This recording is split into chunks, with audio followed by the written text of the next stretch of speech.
Ari.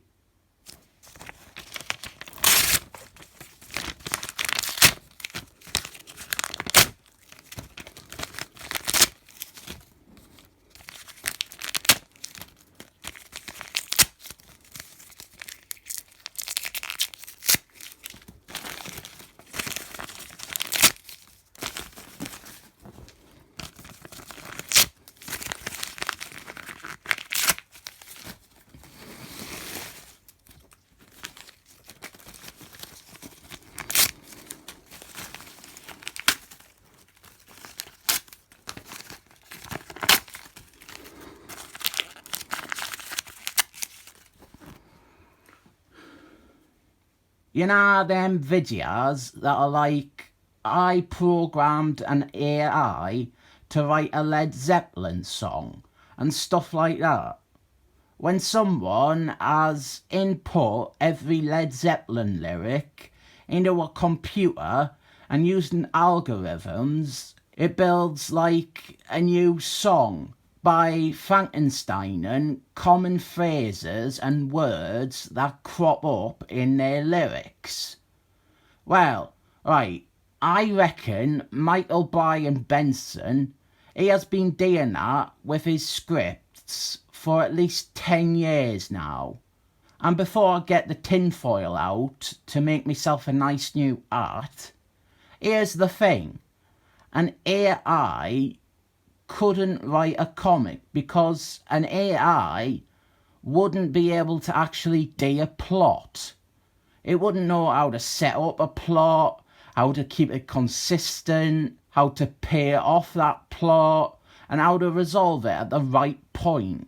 I shouldn't even need to say that Michael Brian Benson conveniently cannot do any of that stuff either. But if you were using AI or a plug-in app, which is what I think he is using, I think he's had like some smart kids, probably a black teenage girl, knowing his tastes. He's had someone develop like an iPhone app to generate dialogue for his scripts. I think he does obviously look over what the app generates, and he inserts little bits of plot or a specific reference.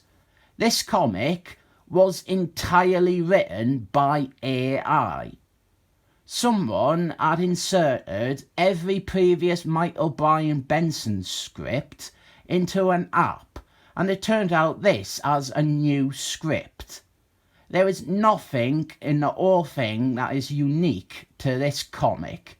In fact, if you had taken the cover off, if you had torn it off, and you gave the comic to someone, they would not be able to piece together what the story is going to be, or what the simplest idea of this mini-series is. There are no plot points, there are no characters, there is no action, there is no hint of any narrative whatsoever. This is just a disgusting example of something that Michael Brian Benson actually got paid for. It is annoying. It is an abject waste of time and resources. It doesn't bother doing anything close to what could be considered a story. Spider-Man is written as pathetically one-note and whiny and Jewish, as you have come to expect from this limp-dicked piece of bald scrotal flesh. The only thing in this that could be described as something happening is Benson. He has Iron Man, a character that he writes awfully. Meet Ultimated Iron Man, a character he writes awfully in the exact same way. And then has them do infuriating Benson back and forth, with both of them being written awfully in the exact same way.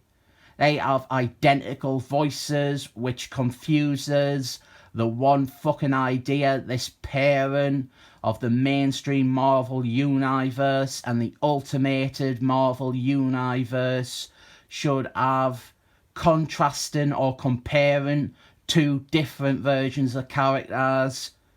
The point is that the two of them are either radically different or that they are not so different.